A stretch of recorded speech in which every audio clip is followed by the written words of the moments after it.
Ipo katika viwanja vya Tanzanite Sports Hub hapa Mikocheni jijini Dar es Salaam, na mchezo umemalizika kati ya Crown FC dhidi ya GFC, na mechi imemalizika kwa GFC kuondoka na ushindi wa bao 3-2. Nazungumza na kocha wa Crown FC Nasib Mkomwa. Pole sana kwa matokeo ya mchezo huu.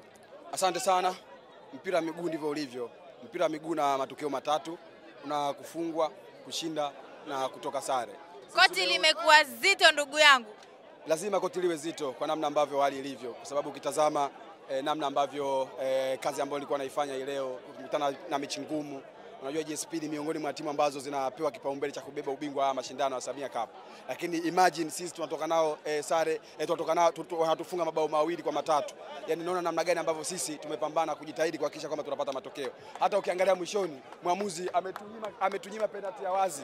Umeona? Yaani tutakiwa sisi tungepata penalty. Ile penalty tungepata sisi tungesawazisha na tungekuwa matokeo labda angetoka 3-3. Lakini ndio hivyo, mwamuzi kuna muda alikuwa upande wa wenzetu wa GSP. Lakini ni kama pia timu yako imeonekana kuzidiwa kwenye vipindi vyote viwili. Timu yangu haijazidiwa, mimi timu yangu imecheza vizuri. Wewe unawajua GSP na namna ambavyo wanavyocheza. Yaani GSP wanavyocheza kama dadangu, yani kwenye haya mashindano kila mtu anampa nafasi GSP kuchukua ubingwa. Mimi ananifunga mabao 3-2. Sio kazi nyepesi ambayo nimeifanya, tumefanya kazi kubwa. Umeona? Kwenye mchezo wa leo, kuwazuia GSP ni kazi kubwa. Hii ni timu ambayo ni academy, ipo kwa pamoja kwa muda mrefu. Mimi napata matokeo ya 3-2 na wafunga magoli 2 GSP. Hakuna timu ambayo itaweza kufanya hivi. Mimi nakwambia. Na ndio maana watu wengi hapa wanaipa matokeo ama wanaipa nafasi kubwa sana GSP kwamba watu watachukua mabingwa wa mashindano. Nakushukuru. Asante sana. Ni kocha wa Crown FC akizungumza mara baada ya kumalizika kwa mchezo huu, na wao wamepoteza kwa bao 3-2. Nazungumza pia na kocha wa GSP ambao wameondoka na ushindi kwenye mchezo wa leo, ukiwa mchezo wao wa pili, na wamefanikiwa kupata nafasi ya kusonga mbele kwenye hatua inayofuata. Kocha, hongera sana kwa matokeo. Asante sana, namshukuru Mwenyezi Mungu kwa kupata ushindi siku ya leo. Urahisi ulikuwa wapi? Ulikuwa hamna urahisi, bali ulikuwa ugumu. Kwa maana tumeweza opponent wetu naye kaweza kuleta competition nzuri ambayo mpaka matokeo yamekuja kuwa 3-2. Kwa hiyo mechi ilikuwa ngumu na ilikuwa kila mmoja akajipanga kwa upande wake. Kwa hiyo kwamba tuseme kwamba Mwenyezi Mungu katufanyia wepesi, tumeweza kuibuka. Tayari mmefanikiwa kusonga mbele kwenye hatua ambayo inafuata. Sasa mipango ni nini? Mipango kwamba tutajipanga na hatua inayofuata. Kwa hiyo tunamshukuru Mwenyezi Mungu kwanza kwa kupata ushindi siku ya leo, lakini tutajipanga na mechi ijayo ambayo ni ya mwisho. Tunataka tuongoze kundi. After hapo tutajipanga robo finali. Kila laheri. Inshallah, shukrani. Ni kocha wa GSP akizungumza mara baada ya kuondoka na ushindi kwenye mchezo ambao umemalizika. Nazungumza pia na shabiki wa Crown FC. Mambo vipi Tony 16? Mambo mazuri bana, ndo mpira hiyo. Unaona? Mpira ndo kama hivyo.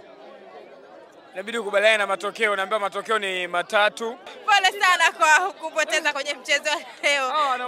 Mchanganya. Ni michezo sawa. Sasa Crown FC haijaondoka na ushindi kwenye mchezo. Inasikitisha, lakini inabidi mkubaliane na uhalisia uliopo. Kabisa, lakini kama umefuatilia vizuri, kuna utofauti mkubwa sana wa game ya kwanza ya Crown na hii game ya pili. Sio, umeelewa?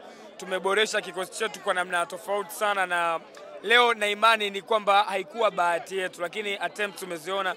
Mwishoni hapa walikuwa wanataka kutema ulimi hapa ndugu zetu wa GSP. So haikuwa tu bahati yetu, lakini I think we good. Game ijayo tunashinda.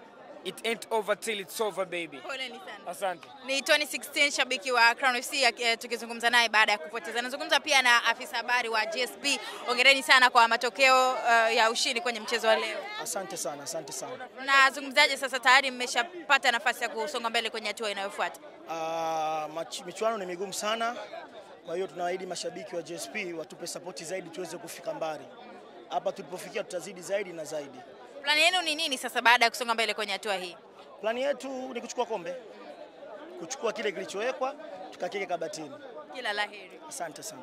Ni afisa habari wa GSP tukizungumza naye mara baada ya kumalizika kwa mchezo wao dhidi ya Crown FC. Nazungumza pia na msemaji wa Crown FC Imani Luvanga. Pole sana kwa matokeo ya mchezo wa leo. Asante sana. Ni mpira. Ni mpira kwa kweli, hatukutegemea kwamba leo tunaweza kufungwa. Leo ilikuwa ni mechi yetu ya matumaini, lakini bahati mbaya bahati haijawa kwetu, lakini kama unavyoona leo timu yetu imeimprove sana performance. wachezaji walikuwa na morali kubwa, lakini ndo basi tena sio riziki yetu kwa leo. Mipango ni nini sasa baada ya kupoteza kwenye mchezo wa 7 sasa hivi katika michezo mliocheza mjaondoka na ushindi kwenye mchezo wote? Nikisema nina mipango saizi itakuwa ni uongo, kwa sababu kwanza nimechanganyikiwa. Na kama unavyoona hata kapteni wetu amechanganyikiwa, ameshaondoka. Kwa hiyo tutaenda kujipanga upya, tutatangaza mipango mbele ya safari. Kila la heri. Ni msemaji wa Crown FC Mani Luvanga, tukizungumza naye mara baada ya kumalizika kwa mchezo huu. Kama ambavyo nimewaambia awali, mchezo umemalizika. Crown FC wamepoteza kwa mabao 3 dhidi ya 2 ya GSP. Mimi ni Sara Sarakiki. Crown Media. Hapa ni nyumbani.